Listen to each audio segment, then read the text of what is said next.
This is the world's largest television set, 14 stories high. It's on display here at Japan's High Tech Expo 85 outside Tokyo. It's made by Sony, a Japanese manufacturer. Indeed, the Japanese have dominated the world market in television, stereos, VCRs, and cameras. But what about computers? What happened to the so-called Japanese threat there? Today, we take a big look at Japanese computer technology on this edition of the Computer Chronicles.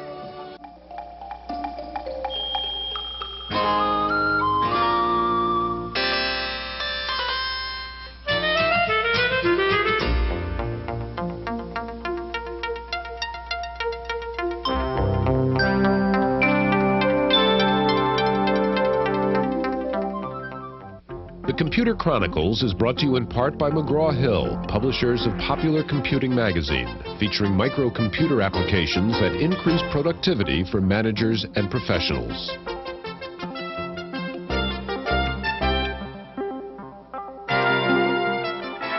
Welcome to the Computer Chronicles. I'm Stuart Chaffee. Gary Kildall is off this week.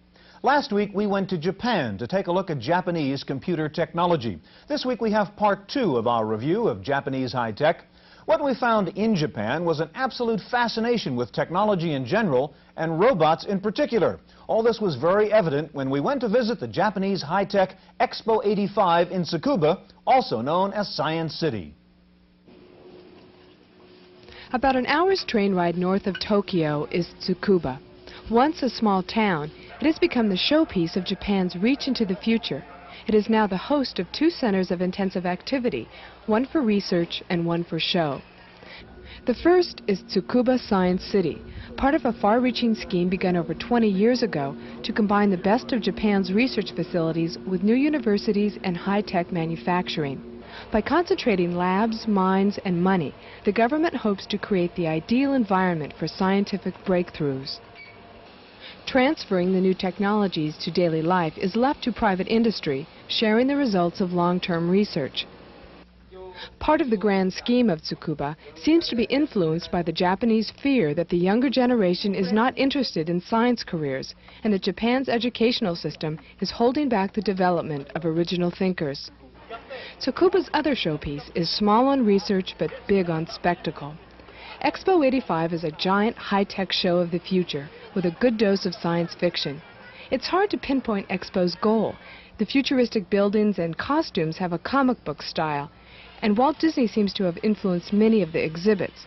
But Japan's technological prowess is evident, even when masked by gondola rides and 3D movies.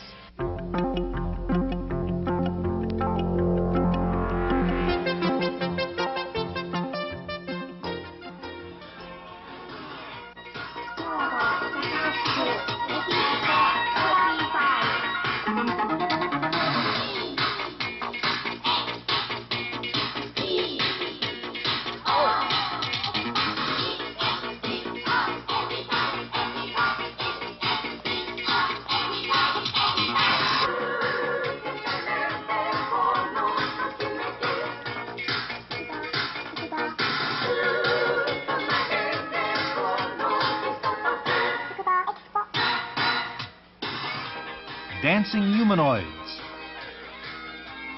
giant pastel cones and floating cubes, a TV as big as an office building, and crowds. Expo 85 is a frenzy of color, sound, and movement, some of it bizarre, but all of it remarkable. At first glance, the pavilions of Tsukuba look like a 1950 idea of cities of the future. Simple geometric shapes and primary colors share the landscape with monorails, floating cars, and futuristic fashions. And everywhere, children. But the fairground atmosphere hides the serious purpose and some advanced computer technology. At the Toshiba Pavilion's Electro Plaza, visitors were greeted by multi-jointed, top-spinning robots performing a kind of circus of amazing feats.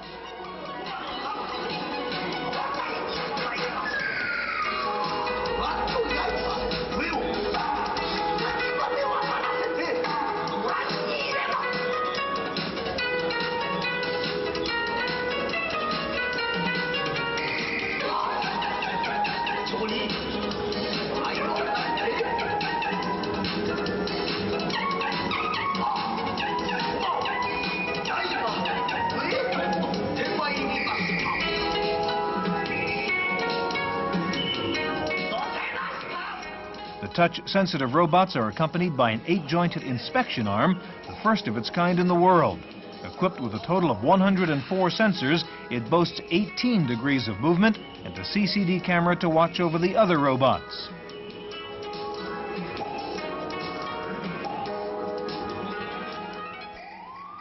Fujitsu, better known for its computers, featured another performing robot, but of a different scale. The awesome Fanuc Man is the world's largest humanoid robot, standing 5 meters tall and weighing 25 tons. With its optical sensors and ambidextrous arms, Fanuc is both precise and powerful. It can build a delicate miniature model of itself, but is strong enough to lift a 200-kilogram barbell.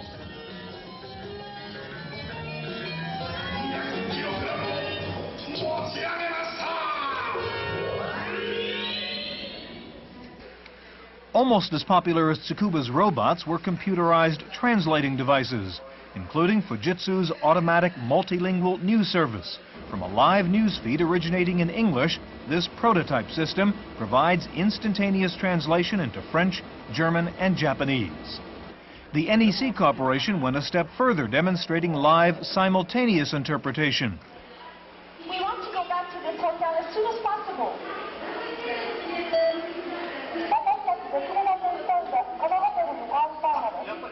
Highly developed voice recognition and reproduction systems are given high priority in Japan, where the complexity of the language is a serious obstacle to computer exports.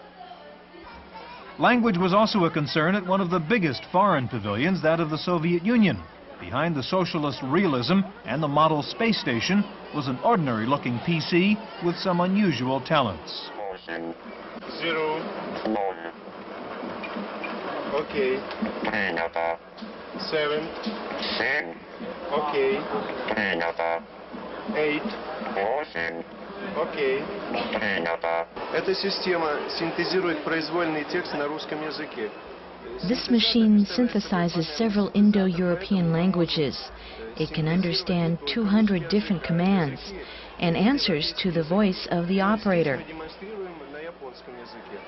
Эта система позволяет создает Voice recognition is still difficult. At the moment, this machine answers only to the voice of the operator, but we are working on new models that can understand fluent speech, not just special commands. Among the 46 foreign participants, Italy demonstrated an unconventional application of computer technology, a painting analyzer. It's able to measure the layering of the paint and so determine whether the painting is genuine or a fake. In this case, the analysis discovered several earlier versions of the painting hidden beneath the finished product. The Europeans also excelled in combining computers with communication. France showed a model of its Minitel, the French answer to the electronic cottage. As a first step to linking homes with databases, this diminutive terminal looks like an electronic telephone directory, searching out numbers and constantly being updated. It will give you the latest news and weather, mail-order catalogs, and you can even book a seat on France's version of the bullet train. Robots were lacking from most of the foreign exhibits, but the French did show one multi-jointed robot designed for disabled persons and operated by voice command. At the West German pavilion, the telephone company had an extensive display of integrated communications equipment.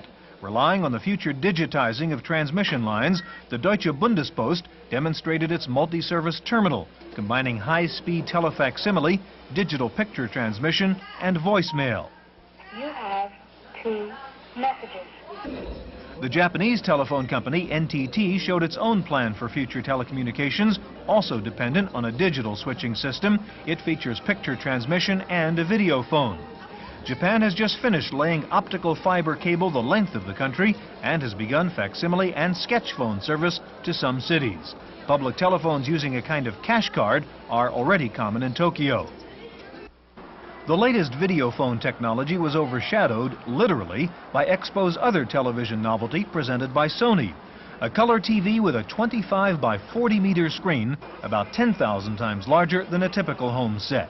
The mammoth Jumbotron is made up of 150,000 luminous elements, each about the size of a human hand and containing the 3 primary colors.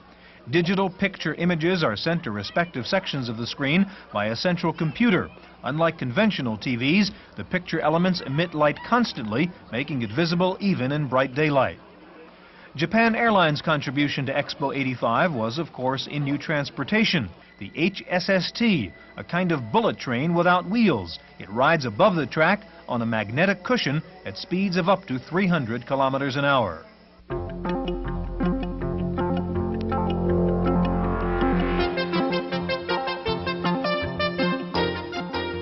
Of all the robots at Tsukuba, one group at the Japanese National Pavilion stood out among the rest. 3 astonishing machines with human-like abilities never before seen in a robot.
Wasabot is the child of Dr. Ichiro Kato of Tokyo's Waseda University. Dr. Kato has been doing research on anthropomorphic robots for 20 years, beginning with replacement parts for the human body. Dr. Kato expects the real era of robots to be fast approaching.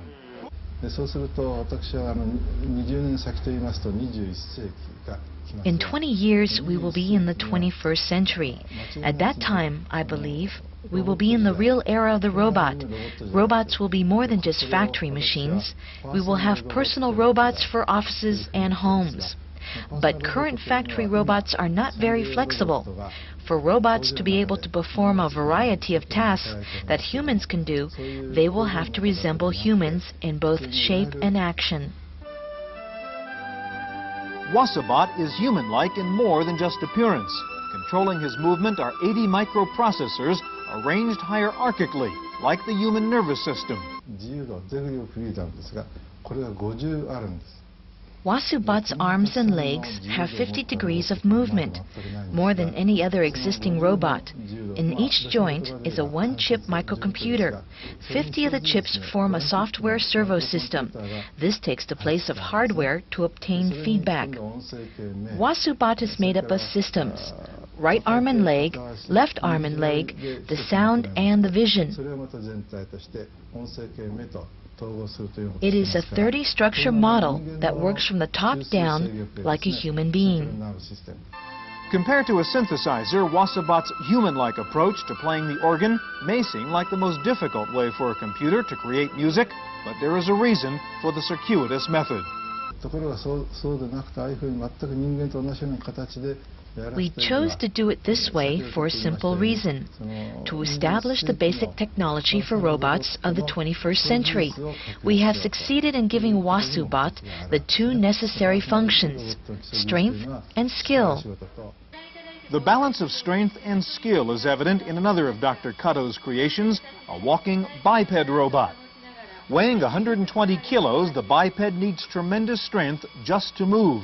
Each hip contains a hydraulic power source and a microcomputer. Human walking action is extremely difficult to duplicate. Balancing on one foot, it would be normal for the upright robot to fall down, just from the high center of gravity. Accompanying the biped was a four-legged walker with a special ability to climb stairs.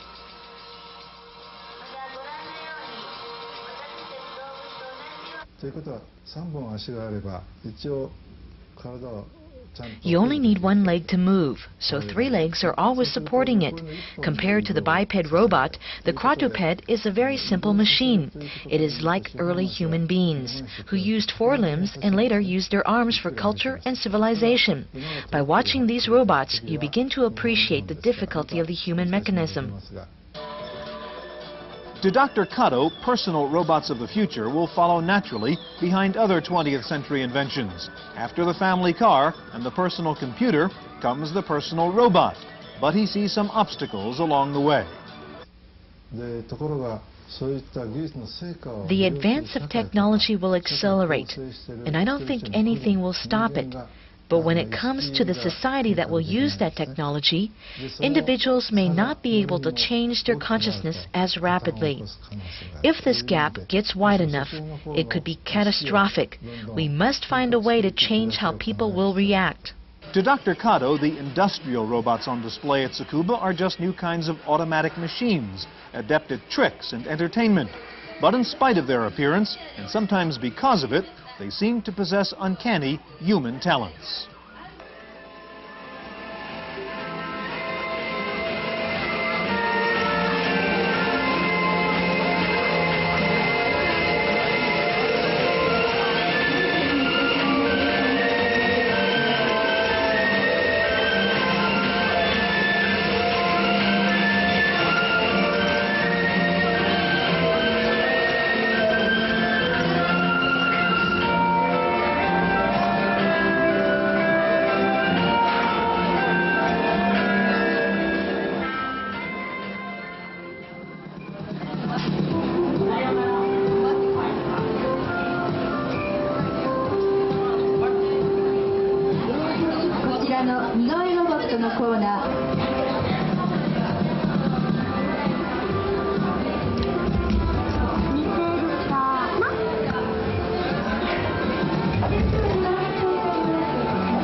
Regardless of how much progress we make, you have to keep in mind that these are only machines, not living beings. We will see many advances over the next 20 or 30 years. Artificial organs, for example. To me, it is frightening because these things are for living beings, to support human life.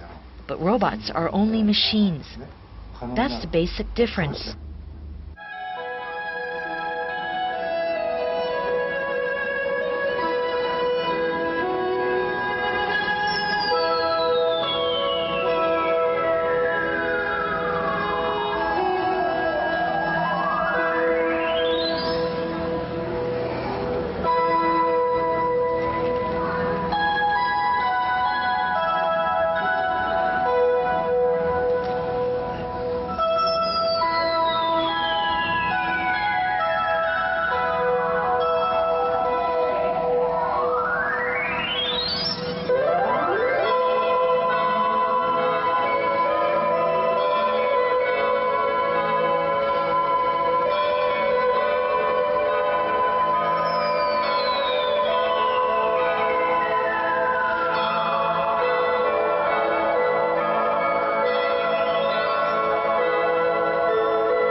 That's a little robot I picked up while I was in Japan. Gary's going to be very jealous, I know.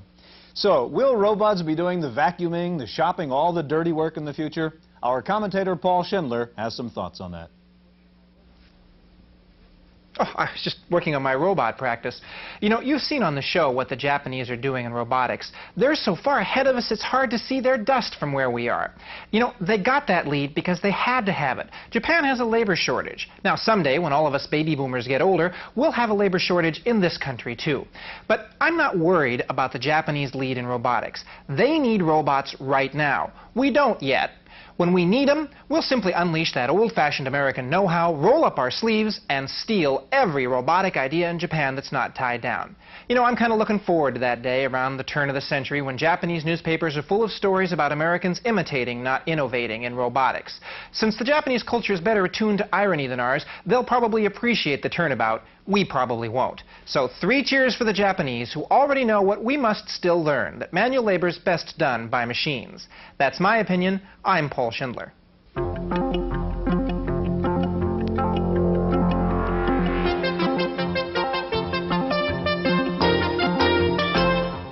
In the Random Access file this week, IBM is flexing its hardware muscle to sell software. IBM said it will be offering dealers free copies of IBM's word processing and spreadsheet programs plus TopView, all to be given away to buyers of PC XTs. Some software houses are crying foul, fearing that IBM buyers will no longer buy third-party software with their new computers, and some dealers are crying foul, fearing the loss of those nice margins on software sales. IBM also took an aggressive stance this week in the printer market, announcing the end of its deal with Epson and the launching of a new American-made printer. The new IBM printer, called the Pro Printer, will sell for $549 and will run at 3 different speeds depending on whether you want speed or letter quality. IBM says the price on its Pro Printer is about $100 less than a comparable Japanese-made printer. IBM also introduced a new color inkjet printer. Epson made its own moves last week, announcing several new printers, among them a new dot matrix printer called the Home Writer. It's expected to sell for under $200. It features near letter quality type at 100 characters per second. The spring Comdex is over now, a much smaller Comdex than in earlier years. The highlight was late entry Atari, which decided, after all, to show off the first production version of its new 520 ST. It's still being promised for the summer. They're still lining up in the AT clone battle. The new entrant is the Zenith Z200, promising 512K standard and speeds up to 30% faster than the IBM PC AT. Other current entrants in the AT clone field are Compaq, K-Pro, Texas Instruments, Corona, Televideo, with others expected soon, including Tandy and Hewlett-Packard. Some breakthroughs announced this past week in the development of parallel processing computers. 2 firms say they've developed new machines which can run at speeds approaching the much more expensive supercomputers. One new machine, called the Butterfly, links 128 Motorola 68000 chips to accomplish speeds of 60 million instructions per second. The other machine, called the Connection, couples 1,000 chips, each containing 16 microprocessors, to achieve speeds of 250 MIPS. Also, Intel announced it will soon introduce its own parallel processing computer, which uses 128 chips to achieve speeds of 100 MIPS. Our fast-talking software reviewer Paul Schindler is up next with his pick for the week. I'm wearing my banker's pinstripes and counting this pitiful wad of cash in order to get ready to play Bank President, one of the most interesting and yet strangest simulation games I've ever run into. The company says it's just the first of a series of Chief Executive Officer software games. In this game, you get to be the Chief Executive Officer of a major bank. You either play against other bankers or the computer. Every aspect of the game environment is under your control. Let's have a look. First of all, you establish the regulatory environment. Maximum interest rates, required reserves, minimum capital. Then the game shows you, either with colorful graphics or detailed tables, the results of the previous quarter. You decide how much interest you want to pay and what kind of loans you want to make. Bank President then calculates a quarter's worth of results and displays them. Now, just for the heck of it, I decided to offer 20% on checking accounts. Well, it dropped the stock price from $70 to $17, so I guess it wasn't such a good idea. Bank President is so addictive, at least one major bank has banned it entirely. If you want to see what the fuss is about, try Bank President, $75 from Lewis Lee Corporation, Palo Alto, California. For Random Access, I'm Paul Schindler. A company called Logical Business Systems has announced a new add-on board for the IBM PC that allows it to respond to spoken commands. The system, called Voice Command, has a vocabulary of 32,000 words and essentially lets you turn any software keyboard commands into spoken commands. Problems apparently continue at Apple as the company has again lowered its 1985 sales projections. Apple spokesman also acknowledged the layoff of 75 workers and the elimination of 1,500 part-time jobs. Apple said cost-cutting is now a high priority. Blue Cross and Blue Shield in Maryland have announced a new laser ID card for subscribers that carries up to 800 pages of medical history on it. The optically encoded data would include past medical problems, digitized x-rays, and complete insurance information. The cards would be read by machines located at hospitals and other health care providers. Blue Cross says the availability of instant medical information would save lives in emergency situations. General Motors has been struggling to make a decision on where to locate its new $3.5 billion plant to manufacture the new Saturn car, with several states competing for the plant. Now GM says it has turned the decision over to a computer, and that company humans will intervene in the decision only if the computer comes up with a tie. Two hackers from Santa Cruz, California say they've come up with a computer program that can beat the house at roulette. They say the computer analyzes the friction characteristics of a particular roulette wheel, resulting in a 44% advantage to the player. And if you think computers are all about numbers, poet Michael Newman has come up with something called a poetry processor. It helps you write poetry by automatically analyzing meter, cadence, and alliteration. It also comes with a built-in rhyming dictionary. And finally, the ultimate in literary software is a new program called Ractor. It doesn't help you write, it writes books all by itself. Its first novel is now complete. It's called The Policeman's Beard is Half Constructed.